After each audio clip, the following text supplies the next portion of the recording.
You're listening to an Airwave Media Podcast. How would you like to challenge your little grey cells while reveling in the vintage perfection of David Suchet's Poirot? If so, then the Labors of a Hercule podcast was made for you. We're taking a deep dive into every episode of this masterpiece of television and giving you the clues you need to solve the case along with Poirot himself. We present the case and you solve it. Whether you're a detective in the making, or if you just simply want to gush over the genius and art decadence of Agatha Christie, then subscribe now to the Labors of Hercule wherever you get your podcasts.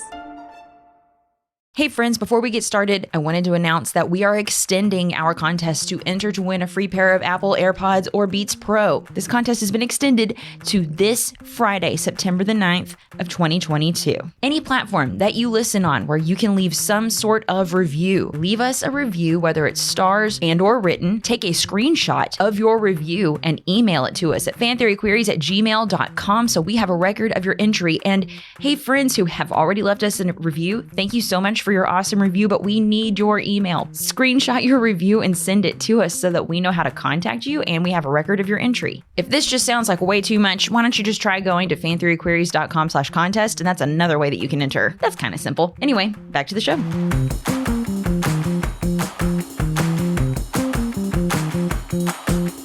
Hey, and welcome to Fan Theory Queries, where we analyze fan theories from all over the internet, but mostly Reddit. I'm Laura. I'm Michael. And I'm Spencer. And this week, I am wearing, for those that are eventually going to get to watch our videos, I am wearing an Amazing Spider-Man t-shirt because he's amazing. I am amazing, and my theory is about Spider-Man. Yeah. Rather, one of Spider-Man's friends / enemies. Oh. Possibly. So, Armored Dragon 03 says that Ned Leeds will become Venom. And I'm assuming he's referring to the MCU based off of his theory. Yes, this is based off of Spider-Man No Way Home. Yes.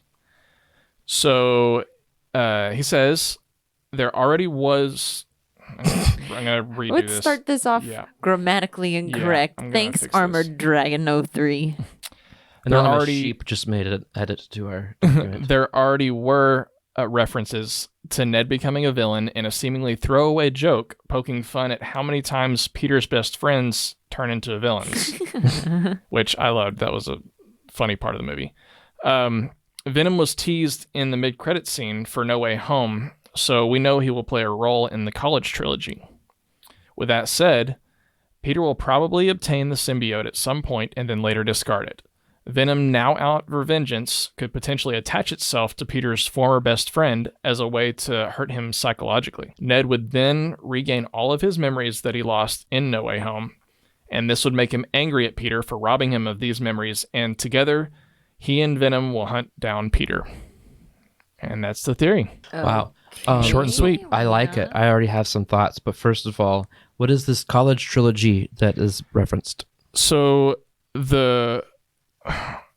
it's not officially announced, but there have been rumors that the next era of Spider-Man will be a trilogy based on the time period where he's in college, basically picking up right at the end of No Way Home when we see him in his classic Amazing Spider-Man suit that looks awesome. I love it. Or amazing, I should say. I see. So the next three movies, since the first three were him in high school, they're positing that the next three are going to take place with him during his college years. Is that based on the comics? Is that how they flow in the comic books? It just depends on which comic line you're following. Marvel. Spencer. I have a question. Yes. Do we know what the title of No Way Home is referencing? Which way home? Like home. Where is home? Yeah. I don't know. Is it more symbolic because homecoming? That made sense. There's a homecoming dance. Yeah. Far from home. That makes sense because home is New York and He was London or overseas. wherever that place is far from home. But he's home. Maybe, I don't know. I think that they're saying, I would like to think that they're referencing that basically after the events of No Way Home, home isn't going to be the same for him ever again. Okay. So that there's For many different reasons. Yeah, there's literally no way that he's going to be able to go back to the home that he knows. Well, I mean, they do have the time travel tech capability. No Yeah. No friends. Nobody knows who he is. Yeah. Yeah. Okay, Michael, Yeah. would you like to kick us off with a discussion? Yeah. So, I think this is an interesting theory. I had heard about this before I came across the actual Reddit post. It's something that, I mean, it makes sense. To be fair, in the comics, as far as I know, I don't think Ned ever was connected to Venom in any way. He does become Hobgoblin at one point. And technically he's not even actually Hobgoblin at that point. He's kind of brainwashed into becoming Hobgoblin by another character who actually is Hobgoblin. It's a very kind of convoluted story. You don't say. Yeah, but Comic books convoluted. yeah. Never heard those two words in the same sentence. But there is a point where he does become a villain type character. So with the way that Marvel kind of handles comic accuracy and then translating that into the MCU, I could see them changing a few details here and there and making it to where he's the one that becomes Venom instead of Eddie Brock, because we haven't met anybody named Eddie Brock yet, which we possibly could in the college trilogy. Yeah. In the college trilogy, we could see Eddie Brock whenever Peter starts working at the Daily Bugle. But I don't know. I mean, I think this is a possibility, you know? It's something that I've thought about what they're going to do, how they're going to proceed with the memory wipe. They have two ways they can go about it. They can somehow have some characters' memories restored somehow because it's comics, whatever. But they can also just relearn everything and be reintegrated into the story and been given background information on what happened. And I could see that there be a combination of the two. But when it comes to the close characters like MJ and Ned, I feel like this would be an excellent way for him to regain the memories without, I mean, instantly, without us having to do any kind of long exposition or whatever. And the way this person, positions it, it is a great motivation for Venom and his villainous ways. I don't know though, because there are times when characters get mad in movies over stupid things, and don't. It's just a stupid thing. No, I agree. So in this particular sense, it's it makes sense, but at the same time, he did what he had to do. Yeah. So would Ned really get that angry? I could see them writing it that way though. It's like in the Tobey Maguire Spider-Man movies, whenever Harry gets mad at Peter and becomes Hobgoblin because Peter supposedly killed his dad, when that wasn't really technically Peter's fault. His dad got into some bad stuff, went crazy, and Peter did try to do everything he could to stop him, but it's just that's something that is incredibly frustrating to me in movies. Whenever, especially superhero movies, whenever, like you said, there's a decision that's made for the greater good, and somebody gets mad because of one small little detail that they just cannot let go. When they should realize this person was actually making the right call and doing the right thing. I'm not going to be butthurt about it, So like Star-Lord. Yeah, exactly. I have a question about all of this. Yes. None of this is taking into consideration the fact that we found out in No Way Home that Ned has the potential to be a sorcerer. Yeah, and that was going to be the thing I was going to bring up next. Is we see him able to tap into the ring to create the portal in No Way Home. So while it makes sense what OP was saying, I think that they were setting up something like a different direction for Ned to go in his story path. So I don't know. I know that Ned's going to be a big part of whatever happens, regardless of how they handle his character, because in the Amazing Spider-Man comics, the one where he actually is brainwashed and becomes Hobgoblin, Ned is a big part of that story. He ends up being working at the Daily Bugle as well, and he ends up marrying Betty Brant. He and Peter are kind of vying for Betty's attention at one point, and Peter decides that he needs to like take a step back because he doesn't think that she can handle knowing his secret identity. Yeah. And so Ned swoops in and they get married. Swoops in. Yeah. And after the brainwashing and stuff happens, it puts a strain on their marriage, and their marriage kind of tanks after that point. But And then does Peter swoop in? no. No.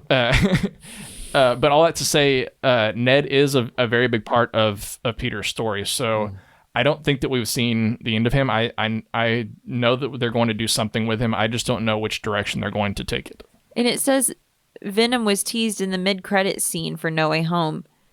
Isn't Tom Hardy's character Eddie Brock in those movies? Yes, but what happens is we still don't understand how this all works. He gets sucked in, and then he gets put away, but back to his universe, because it's a separate universe. He gets sent back to the Sony universe with a little piece Morbius. of symbiote is left Morbius behind. takes him back.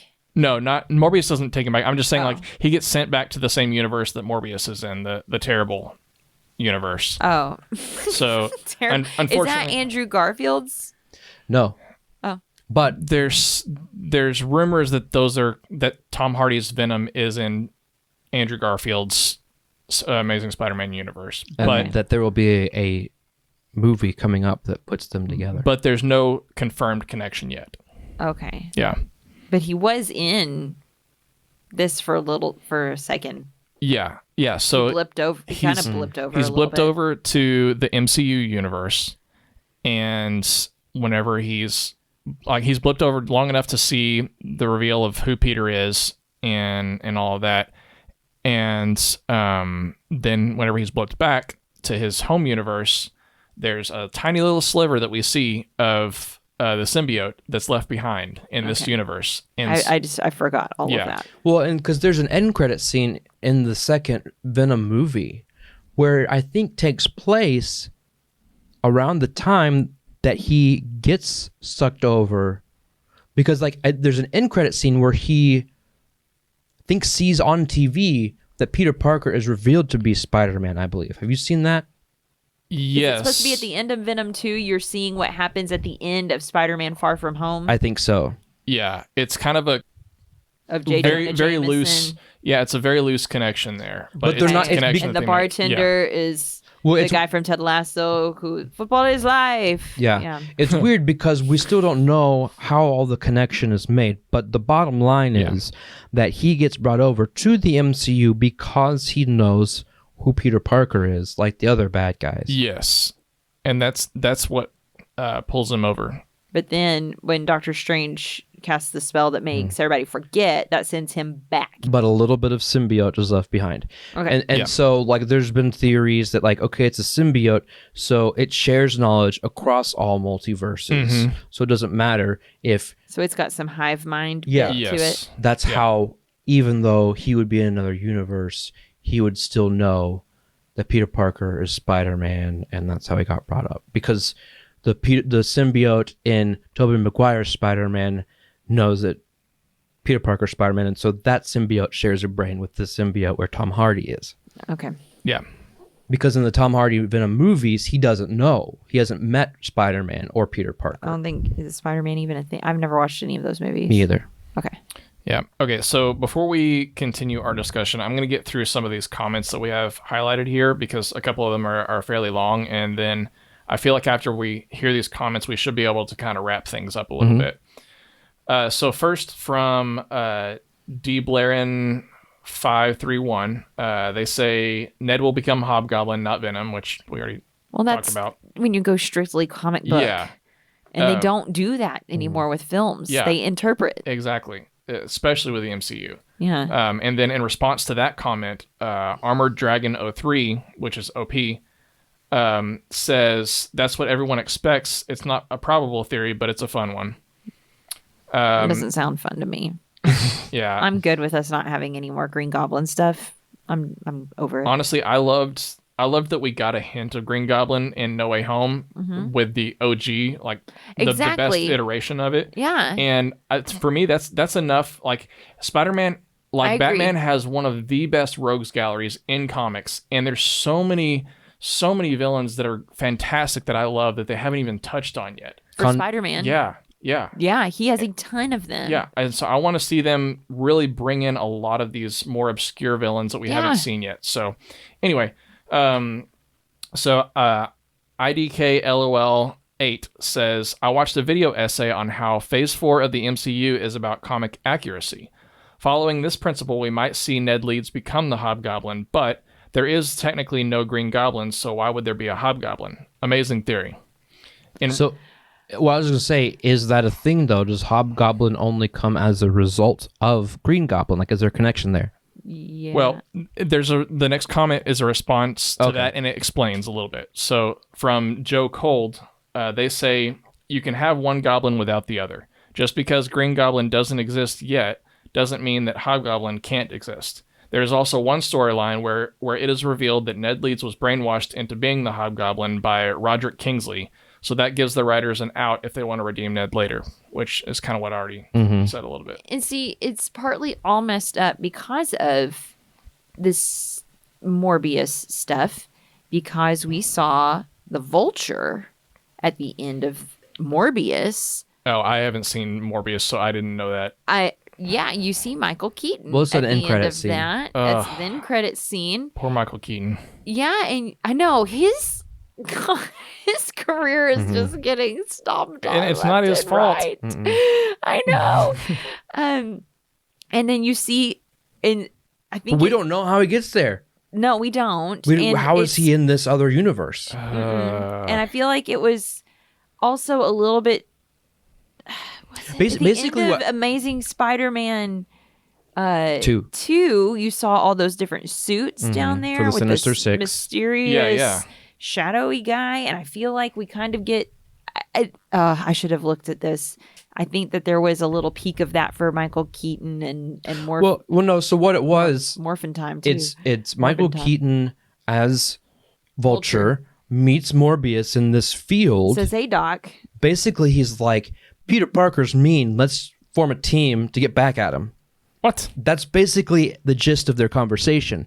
We have no context whatsoever how he gets there, why Out of Morbius, jail? I was gonna or say, in he's another prison. Yeah. out of there into another universe, why Morbius would want to team up with him to begin with, because he has no vendetta against Peter Parker at this point in this movie, from what I understand. He doesn't even know who Peter Parker is. Exactly, because he didn't show up in No Way Home. Do you even remember, like, back when they were first sending out the trailers for Morbius, you saw Michael Keaton. I do remember seeing him in the trailer, but then I He's read in that the he end wasn't credits. in the actual movies, so I just assumed that he didn't show up at all. He wasn't in the actual movie. He's in the end credits, and they even edited the end credit scene for that doomed, horrible re-release they did too. They changed his end credit scene for that too, so it's something else still. So I mean, it's. You know what? I mean, as much as we were saying how DC is a dumpster fire, like that thing with Sony is. Yeah. Well, but I was going to say, Sony and Warner Brothers need to get their hands away from any superhero properties. They don't know what in the world they're doing. It's just sad. Yeah. Anyway. Yeah. So this next comment could actually be its own individual separate theory. it was. He actually posted it after this comment. He posted it. He got good feedback on it, so he went and listed it as a separate theory, the exact same text. Okay, cool. Well, this is from Young Ronald 75. They say, this makes more sense than most people realize. Marvel tends to change a lot of things when it comes to the movies. For instance, Adam Warlock was the person who originally wielded the Infinity Gauntlet, but in the MCU they changed it to Iron Man. My second point is the fact that Venom sees Peter on the TV screen before getting blipped back to his world, which means that the piece he left behind knows that Peter is Spider-Man. With that being said, making Ned forget his memories along with Mary Jane, which It's not her Mary name, Jane. It's Michelle Jones. Exactly. Mistake by the person that wrote this. Sets it up for Tom Holland to get the symbiote, discard it so it binds with Ned and results in Ned getting all of the memories of Peter that he forgot about. On top of that, it is very clear that in Doctor Strange Multiverse of Madness, when we are introduced to the alternate version of Captain Marvel, she's a completely different person than the Carol Danvers of 616, which I don't think this person understands that it's an alternate character entirely. It's, what is it, Maria Rambeau? Yeah. It's that she did it instead of Exactly, Carol. yeah. Yes. So I think that the person that wrote this is just a little confused They on don't stuff. understand the timelines. And so this means that the heroes and villains can be portrayed by different people. It doesn't necessarily have to be Eddie Brock, just like there are tons of different iterations of Spider-Man. Well, I think what this person is pointing out, though, is that person, even though it's Marie Laveau, she's still Captain Marvel. Like, that's still her title. Yeah. And so that's what they're saying, is they're not saying that this is a different person playing Carol Danvers. That's what he's trying to say is like it could be Ned as Venom Because instead of Eddie something Brock. I cut out of this comment to shorten it up is he goes on to reference Miles Morales as Spider-Man. Like, they're different people, but it's a mantle, essentially, is what they're showing. Spider-Gwen, Yeah. stuff like that. Okay, well, that makes more sense then. Yeah. I just, with that little bit there, it sounded like he was confusing Carol Danvers. Anyway, and then he ends the comment by saying, finally, just like Eddie Brock, Ned also works for the Daily Bugle in the comics, so that is another way to set it up. I think this theory isn't getting enough credit, and I honestly think that this is a genius idea. The reason it would work so well is because no one would expect it. No one would expect it, but I'm sorry. Remind me again about like the magic, his being able to wield magic like a sorcerer. Like, where did we His grandma learn said that? he could, so he can. And then he did it. Like, so Even though Doctor Strange spent hours. Yeah, which there's another theory. I'll have to see if anybody's actually written it down, but this is what I heard about, where Ned's grandmother is actually the little girl that Tobey Maguire saves in one of the first it's just Spider-Mans. a clip on Maybe that's Instagram, where I saw it. and I sent it to you. Yeah. You I forgot you sent that to me. Because that's why she looks at him and like acknowledges him. And honestly, I love that so much. Because I want when it he to be rescued true. her, he didn't have his mask on. It was in a big fire. It was in the third one, I think. Yeah, I don't remember which one it was in, but I love that connection that was made. But anyway, yeah. So I don't know. I'm kind of with you. Like, I don't know if I would want to see him become Venom. It would be interesting to see somebody else take on the mantle of Venom that we're not used to. Like, I would be okay with that.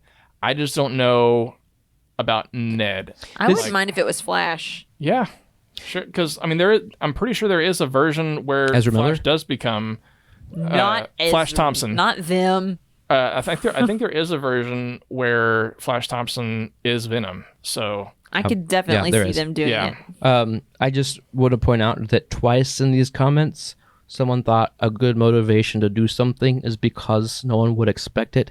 It's a terrible reason to write something into a movie, Yeah. yeah, which is, I mean, Because they'll never expect it. But does it make sense? yeah. that's why they don't expect it. It doesn't make sense. Oh man. Well, to me, it sounds kind of like we're all pretty ready to rate the theory. Everybody good? Yep. Cool. Well, let's take a quick break and we'll discuss our ratings when we come back.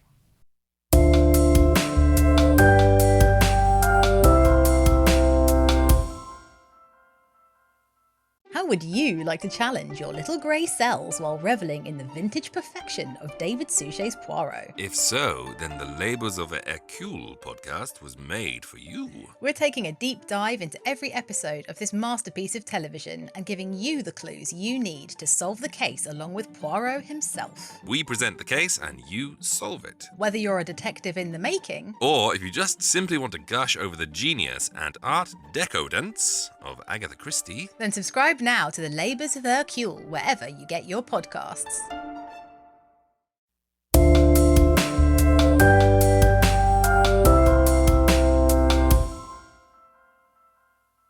Hang on a second. Spencer, you couldn't come up with any clever or topical way to transition to that ad break? Yeah, like something related to Ned or Peter Parker. No. Wait. Who's Peter Parker?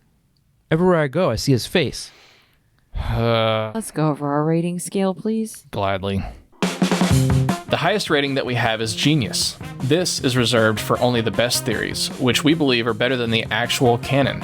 The next step down is plausible. It's a good theory, it's believable. Unlikely is next. It's not a terrible theory, but pretty unlikely, as the name suggests. And then the last thing is preposterous. These are the theories that are just stupid. Basically, we're all dumber for having listened to them. Rate this theory, rate this theory. I'll go. Can Okay. I go? Yeah, sure, go ahead. Kick us off, and then I'll take it if you don't mind, Laura. Okay. You know, I just don't think I think this is unlikely. It's just they put forth, this is almost like a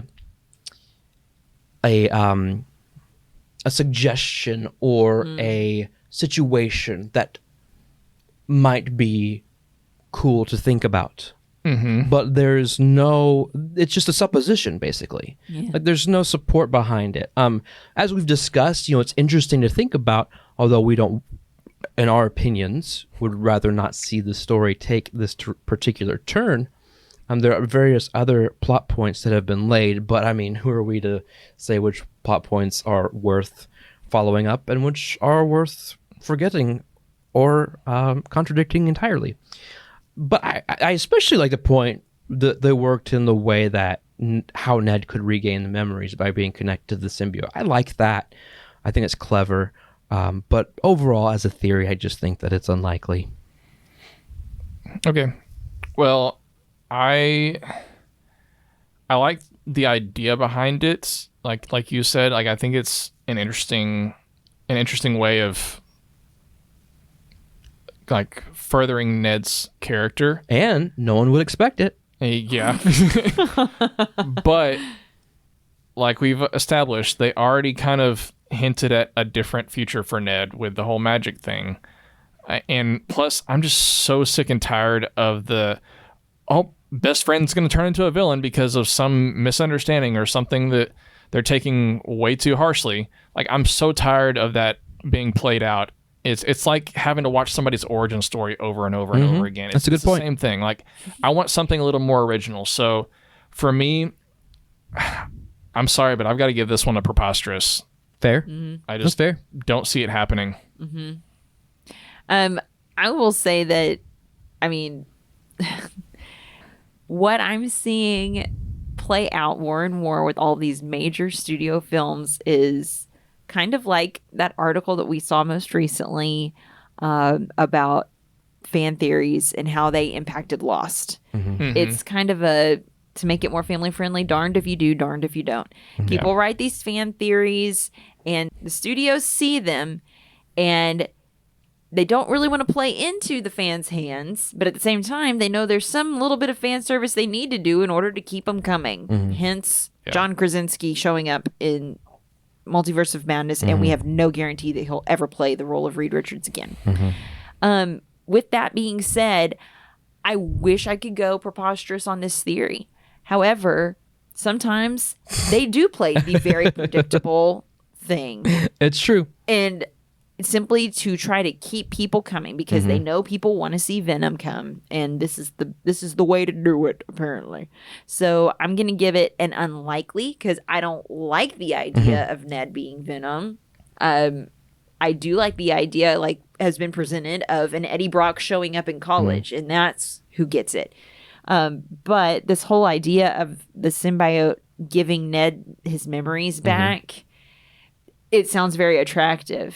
To the audience. It's a real easy way for him to gain that. Yes. Back. And so that's why I go, I don't like it. I don't want that to happen, but I could also see them totally doing it. Yeah. So that's why I have to go unlikely instead of preposterous. So I have a different perspective on their reasoning for doing certain things or motivations. I don't necessarily think it's responding to fans and fan service and fan theories. The further we get into what we're doing and the bigger and more spread out this universe becomes, it's fun. It's a great thing. It's fun to be able to watch something on TV that connects to a big giant blockbuster in the theater. I enjoy that, and it's fun to see those connections. However, there are trade-offs for that, in that you can't make particular progress at certain points in the story, because you have to make absolutely sure that what you're trying to do doesn't impact what somebody else is trying to do with their character's story. Because if you do something that does contradict something that's already been established, you have people like me saying, hey, what, that doesn't make sense. You know? Yeah. And so they're kind of, and this is one of the big arguments that people have used against big shared universes, while people are saying, DC shouldn't do what Marvel does because DC's directors will have their hands tied. They won't be able to, you wouldn't have been able to get the movie like The Batman that you got, because it would have had to have connected to other movies, would have had to set them up. The director for the movie wouldn't be able to have the full creative vision or execution of his vision, because it also has to set up or play into something else. That's what I think has a lot to do with this, is maybe they don't know at this point what they're doing with Ned, because they aren't sure exactly where the entire story goes and how everybody fits into it yet. If it makes a better story for the entire MCU for Ned to become Venom, then they'll probably do it. Whether or not it's best for the actual Spider-Man, Tom Holland story, it's more so about what's best for the overall franchise and its direction forward, is how I see things. Now, again, there are pros and cons of that. It's really enjoyable, but at the same time, it can be very restrictive too. On that note, it is time to bring this episode to a close. But before we do, this is really cool, actually. I found this fascinating detail the other day, and it's actually about Spider-Man. This very movie that we were just talking about. So No way. What a coincidence. Michael is not thrilled about what's coming. Michael knows to temper his response Yes. to these. So one thing that's really cool, these details are silly, they're like trivia type stuff, but every once in a while you'll get something that's actually useful and educational. So like in this particular instance, you say. in this particular instance, I learned a new word because of this fascinating detail that this person pointed out. And I'm going to start using it, especially in discussions of any MCU movies. So Reddit user Nas, Knaws, taught me, in Spider-Man No Way Home, Aunt May delivers the great power, great responsibility line in defense of not sending the villains home to die. This is an example of situational irony, as it was incredibly irresponsible to let 5 superpowered psychopaths loose in a heavily populated city. Yeah, what's the new word you learned? Situational irony. Never heard that. I mean, no. Maybe. But at this point in time when I read this, I did not remember. Okay. Maybe someone cast the spell and I forgot all instances of situational irony in my vocabulary. Cool. Well, this has been Fan Theory Queries, and I'm Laura. I'm Michael. And I'm Spencer. In our next episode, we ask, who is that man with the mustache and red cap on? Yes, it's Mario. But which one? Mario or Mario's father, Mario? We'll do our best to make sense of that. Subscribe to Fan Theory Queries so you don't miss out on that and other fascinating fan theories. Fan Theory Queries is part of the Airwave Media Podcast Network. Visit airwavemedia.com to listen and subscribe to their other fine shows like The Projection Booth, Movie Therapy, and My History Can Beat Up Your Politics. Who's Peter Parker? Everywhere I go, I see his face. He laughs at himself every time. We need to do a supercut Of of him laughing at his own jokes. Yes. That would be awesome. How would you like to challenge your little grey cells while reveling in the vintage perfection of David Suchet's Poirot? If so, then the Labours of a Hercule podcast was made for you. We're taking a deep dive into every episode of this masterpiece of television and giving you the clues you need to solve the case along with Poirot himself. We present the case and you solve it. Whether you're a detective in the making, Or if you just simply want to gush over the genius and art decadence of Agatha Christie, Then subscribe now to The Labours of Hercule wherever you get your podcasts.